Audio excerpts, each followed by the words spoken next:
Perjalanan. Assalamualaikum warahmatullahi taala wabarakatuh. Selamat sejahtera. Selamat malam. Salam perjuangan, salam reformasi kepada rakan-rakan yang menonton kita pada malam ini. Terima kasih kerana masih lagi bersama saya. InsyaAllah. Jadi insyaAllah kita tahu secara umumnya bahawa USNO dia menang 1 kerusi, bebas menang 3 kerusi. Kemudian balance dia warisan menang kalau tidak salah 20 kerusi dan Barisan Nasional Perikatan Nasional masing-masing menang sebanyak 41 kerusi kalau tak silap, 15 dan 16 lebih kurang macam itulah dia punya jumlah kerusi dia. Jadi kalau berdasarkan kepada kiraan yang ada sekarang, Parti Keadilan Rakyat hanya menang 1 daripada 7 yang dipertandingkan, dan kalau tidak saya dekat Christina Liu api-api ya. Dan kita ada benda yang saya tak boleh cakap dalam live hari tu. Sebab apa saya tak cakap dalam live? Saya disuruh jangan cakap. Sebab masa tu kita masih lagi belum pilihan raya. Sekarang ni saya dah boleh cakap. Sebab dah habis. Kan? Saya dah habis, so saya boleh cakap. Dan ramai yang akan kata, ramai yang takkan suka apa yang saya cakap. Tetapi truth hurts, kata orang putih. Kebenaran itu pahit. Tetapi pahit itulah yang harus kita telan. Dan kita kena faham, bila sesuatu itu berlaku, yang paling penting adalah muhasabah. Dia bukan jatuh itu yang, it is not about failure. Kegagalan itu bukannya kita gagal. Kegagalan itu bila kita gagal bangkit daripada kegagalan tersebut. Itu gagal. Gagal ini bila kita gagal untuk belajar kenapa kita gagal. Itu sebenarnya kegagalan. Kegagalan itu bukan tu jatuh, bukan kita terjatuh. Tetapi kegagalan itu apabila kita gagal bangkit daripada apabila kita jatuh. Kita anggap bila kita kalah, habis. Kalahlah kita, tak boleh pergi ke mana. Dah habislah kita menangis. Lepas tu masuk bilik, tutup pintu, kunci. Seolah-olah itulah kegagalan. Bagi saya, kita dah berjuang selama lebih 20 tahun. Pilihan raya mana kita tak pernah kalah? 1999 di Sarawak kami hampir menang. Kiraan undi Taib Mahmud dah kalah tau. Pop, blackout. Datang satu peti, menang. Kawan saya kalau tak boleh jadi YB, Taib Mahmud, Ketua Menteri Sarawak masa tu dah kalah dah. Pop, blackout. Lepas itu pilihan raya 2001 kalah. 2004 lagi teruk kita kalah. Bila Pak Lah take over, tinggal Pematang Pauh je lagi. Kelantan tinggal 1 kursi je lagi. 2008 kita menang. 2013 kita menang, tapi bukan menang semua. Akhirnya 2014 kita menang. Bila menang tak sampai pun 2 tahun, pap, jatuh lagi. Bang, kalau orang lain yang tak ada semangat juang macam kita ni, dah lama give up bang. Tapi apa yang kita ada orang lain tak ada?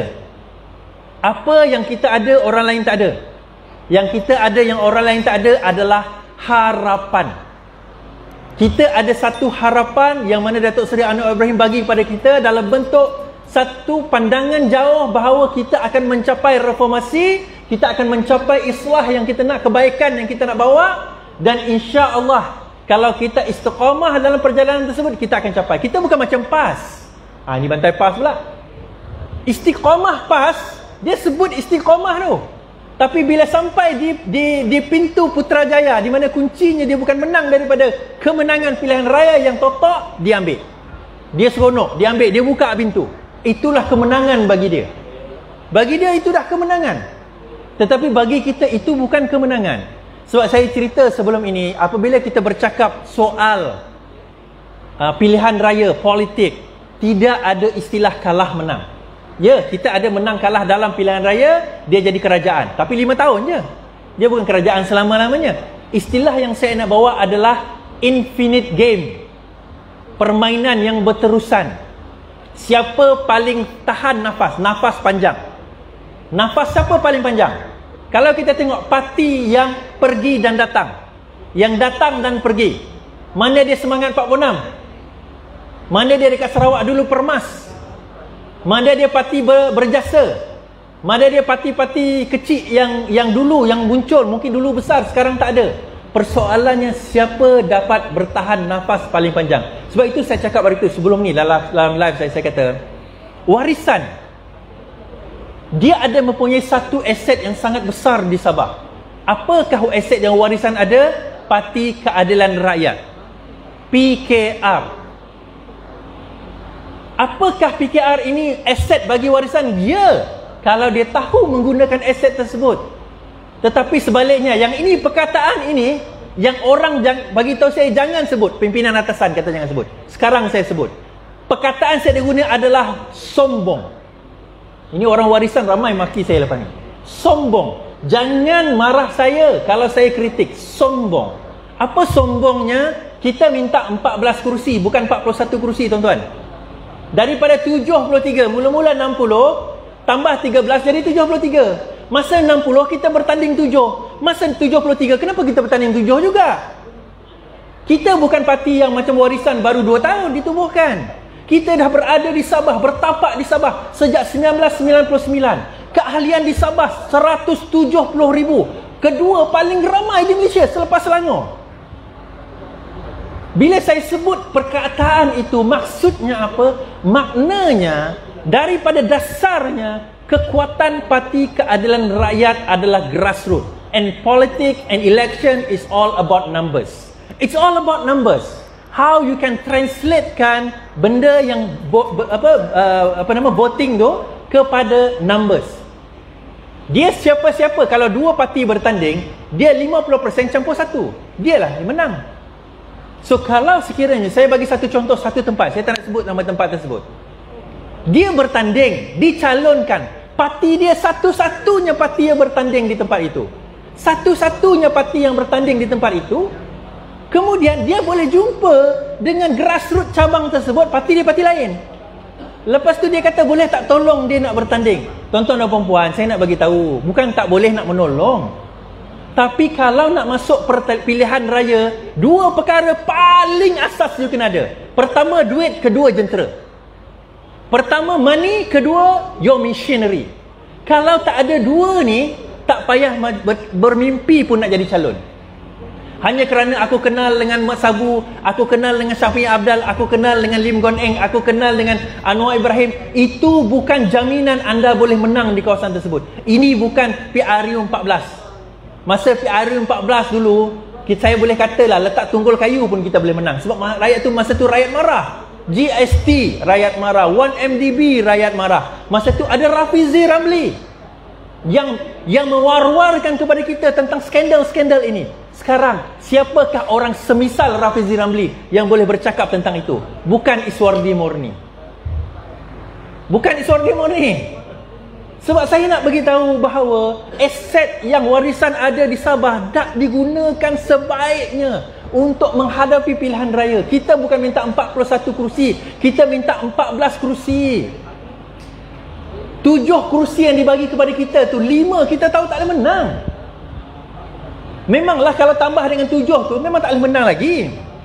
Tapi sekurang-kurangnya, kuranglah. Daripada segi jumlah kita nak menang tu kurang, kalah tu kurang. Sebab itu tuan-tuan dan puan, kesombongan ini, kalau warisan tidak berjaya menterjemahkan kembali dalam bentuk, saya kata apa, dalam bentuk kerjasama. Kami daripada Parti Keadilan Rakyat ni, tengok suara saya pun dah pecah dah. Tak tahan kemarahan tu. Kami daripada Parti Keadilan Rakyat ni punyalah tahan lidah, tahan ketap bibir ni nak sebut perkataan tu. Engkau boleh buat live dengan Mahathir Mohamad, tak jemput pun Anwar Ibrahim datang dalam majlis tersebut. Tapi kita sabar. Masa tu kita fikir tak apalah, kita kerjasama. Tapi saya nak bagi tahu tuan-tuan dan puan, ini pengajaran. Dan Parti Keadilan Rakyat kalah di Sabah bukan arti kalah di seluruh Malaysia. Ada orang kata, jadi lepas ni PH kalah lah. Tak. Yang bertanding di Sabah warisan, bukan PH. Yang bertanding di Sabah adalah warisan, bukan PH. The only PH yang ada di Sabah adalah PKR. DAP dengan Amanah pun guna logo warisan, betul? Jadi mana PH-nya? Pakatan Harapan tidak bertanding di Sabah. Tidak ada logo Pakatan Harapan dikibarkan yang berwarna merah tu, yang bertulis harapan, tak ada. Yang bertanding adalah individual parti. Jadi nak kata Pakatan Harapan akan kalah? Tidak juga. So indikator kepada kekalahan atau kemenangan itu kembali kepada meja perundingan sama ada blueprint kita. It's still everyone's game. Ada orang kata ala dah kalah, memanglah kau cakap macam tu. Tak, kalau kita menang pun, saya akan cakap benda yang sama. Kalau warisan menang sekalipun, jangan kita anggap itu indikator kita akan menang PRU 15. It is still everyone's game. Dia sebenarnya terpulang balik kepada usaha kita. Nak ke tak nak kita lepak mamak? Bukan. Nak ke tak nak kita buat kerja? Bukan kata nak lepak mamak kan? Tuan-tuan, itu yang saya punya ceramah esok sebenarnya kan. Saya tak nak banyak cakap cerita tentang isu semasa sangat. Sebab kalau siapa yang tengok live saya dah tahu dah. Saya pun dah tak tahu kadang-kadang tiap malam saya nak cakap pasal apa dah. Ulang benda yang sama kan? Khianatan ni, malam nak apa aku nak cakap malam ni kan? Sebab tu kadang-kadang Asrul, mana Asrul? Tanya dengan saya, bang malam ni ada live tak? Saya pun tak tahu nak live ke tidak malam ni. Sebab apa? Kita tak tahu nak cakap apa dah. Tetapi apa yang saya nak bagi tahu satu perkara, bahawa every step of the way, setiap perjalanan kita, menang kita PRU itu bukan kemenangan. Kalah kita PRU, PRN, PRK itu bukan kekalahan. Itu hanya satu steps mendekati apa objektif kita. Persoalan utamanya kita buat apa untuk kita nak belajar daripada kekalahan tersebut. Saban kali kita bertanding, kita kalah, YB yang bertanding akan senyap. Itu satu masalah kita. YB bertanding, lepas itu bila kalah, dia hilang. 5 tahun akan datang, muka dia muncul lagi, nak bertanding lagi. Habis orang-orang bawahan yang duk kerja dengan dia, yang duk sibuk, dia sendiri tak pernah nampak muka. Ni saya cerita kat semua, saya cakap semua. Terasa lah. No, apa nama orang kata, saya tak hold any barrels, orang kata. You know why? I've got nothing to lose. Saya adalah ahli biasa Parti Keadilan Rakyat. Tak ada pegang jawatan apa-apa pun. But my point is this. Dapatkah warisan bertahan dalam pilihan raya yang akan datang kalau dia jalan sendiri? Dengan keadaan yang ada sekarang ini, tidak mustahil kalau warisan tidak mahu kembali ke meja untuk berunding dengan Parti Keadilan Rakyat bagi membetulkan, bagi mengubat luka-luka yang diakibatkan oleh mereka, ada kemungkinan besar bahawa warisan akan berjalan sendiri selepas ini. Warisan akan berjalan sendiri selepas ini. Pejuang dah tak ada dah. Mahathir kata PRU 15 dia tak nak tanding dah. So kalau sekiranya warisan nak berjalan sendiri selepas ini, dia dan kekuatan apa yang dia boleh berjalan sendiri? Dia dan jentera apa dia boleh berjalan sendiri? Suka atau tidak, kita tidak mengatakan tak nak menabik dada PKR lah paling hebat dekat Sabah. Tak. Kita perlukan semua orang. Warisan kita perlu, DAP kita perlu, amanah kita perlu, APCO kita perlu, semua kita perlu.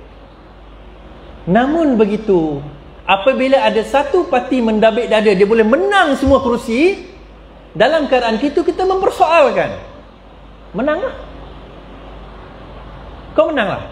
Sebab tuan-tuan dan puan-puan, saya nak bagi tahu satu perkara. Bila kita jadi kerajaan, semua orang, ramai orang akan datang pada kita. Datuk Seri, Datuk Seri, aku sokong kau 100% Datuk Seri. Ujian sebenar bila kita tak ada apa. Masa tu baru kita akan nampak siapa kawan, siapa lawan. Masa tu kita akan lihat siapakah jentera kita yang sebenar. Yang mana dulu UMNO melompat, bersatu melompat, sekarang ni akan kembali kepada UMNO. Daripada UMNO engkau datang, kepada UMNO lah engkau kembali. Tak percaya di Sabah, esok hari kau dengarlah. Muka-muka orang yang kononnya menyokong bersatu warisan PKR ni semua akan melompat ke sebelah sana. Tengoklah.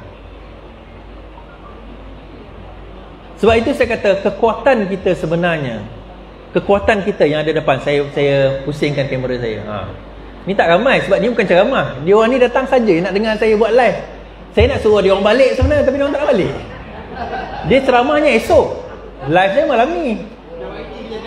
Saya nak suruh dia orang balik. Saya kata apalah, baliklah tidur. Saya kata saya nak buat live seorang-seorang. Dia tengok dia tak nak balik. Tak apalah, saya kata nak dengar-dengar. Ni bukan ceramah. Sebab ada yang kata nanti, kau buat ceramah kerusi banyak kosong kat belakang. Tak, ceramahnya esok pagi. Yang ni sebenarnya saya buat live. Balik pada warisan tadi, saya nak bagi tahu warisan kena belajar untuk kembali kepada kita tak nak tolak warisan. Kita tak nak buang warisan. Kita kena akui warisan ada kekuatan. Kita kena akui warisan menang 20 kerusi. Kita kena akui. Tapi dalam masa yang sama, warisan kena kembali. Kembali kepada meja rundingan. Jangan sekali-kali lagi menolak Datuk Seri Anwar Ibrahim menjadi Perdana Menteri. Itu je. Indikator ini jelas bahawa kemenangan, ini saya nak cakap dalam live tapi saya dilarang. Saya nak bagi tahu bahawa kemenangan yang ni, bila saya cakap dulu saya kena maki dengan orang warisan. Kemenangan warisan di Sabah bukan sebab dia warisan. Kemenangan warisan di Sabah bukan sebab Mahathir. Kemenangan warisan di Sabah adalah kerana pada waktu itu PRU14 rakyat dia. 3 negeri je tak nak berubah. Yang lain semua berubah pada masa tu. Kelantan Terengganu tak payah cerita lah. Yang tu dia berubah juga tapi ke arah pembangkang lain. Tapi maksudnya yang tak berubah BN je tu, UMNO je tu. 3 negeri ni yang PAS tu tak payah cerita lah. My point is this. Kalau kita nak kembali pada kekuatan, kita tahu PKR tak boleh jalan sendiri, keadilan tak boleh jalan sendiri. Kita tahu amanah tak boleh jalan sendiri. Kita tahu DAP tak boleh jalan sendiri. Bukan kata tak mampu, boleh. Try lah. 222 parlimen, 500 lebih don. Try lah. Yang kita bertanding 70-80 don pun nak terceret, kita nak keluar duit. Ni 222 parlimen. Ini nak kutip duit bina negara pun susah. Kan? Sebab kita bukan orang kaya, tuan-tuan. Kita bukan toke-toke bala. Saya tahu tuan-tuan dan puan-puan pun ada kekangan sendiri. Kita bukan orang kaya. Tetapi kita ada satu benda yang orang kaya tak ada. Bukan semua orang kaya. Satu benda yang orang lain tak ada. Kita ada semangat, kita ada tenaga, kita ada masa. Kita ada semangat, kita ada tenaga, kita ada masa. Itu bukan satu, itu 3. Yang ini, semangat, masa, tenaga ni, duit tak boleh beli. Saya kata apa? Duit boleh beli manusia, tetapi duit tak boleh beli kesetiaan. Duit boleh beli manusia, tetapi duit tak boleh beli kesetiaan. Sebab itu tuan-tuan dan puan-puan, bina kesetiaan kita dengan apa? Dengan memberikan harapan bahawa kita boleh pergi ke arah yang lebih baik. Saya buat live ni, Abang Mantoba kita ada kat sini, Mustafa Mansur ada kat sini, ramai kita punya geng-geng ramai ada kat sini. Ni apa ni? Dapat sini dapat RM1,000 dapat RM10,000 masuk akaun. Aman? Apa duit dah? Bantai satu blogger tu adalah. Aku sebut nama kan dia pula panas. Apa kita dapat? Apa kita dapat? Kita dapat satu benda. Puasan tu satu. InsyaAllah pahala. Kita orang Islam, kita percaya tu, ke akhirat tu. Kita tak nak satu hari nanti, tuan-tuan, Allah tanya, Iswardi, aku bagi kau kepandaian, belajar sampai ke overseas Aku bagi kau duit sikit. Aku bagi kau tenaga muda. Apa kau dah buat bila kau tengok kebejatan berlaku di negara kau? Apa kau dah buat? Pada masa itu aku tak boleh nak jawab. Saya tak boleh nak jawab. Tapi sekurang-kurangnya saya boleh jawab. Ya Allah, boleh tengok live saya. Live saya ada banyak. Streaming banyak. Alhamdulillah. Setakat itulah saya buat dinner, saya buat bina negara, saya buat ni, saya buat jual merchandise. Untuk apa?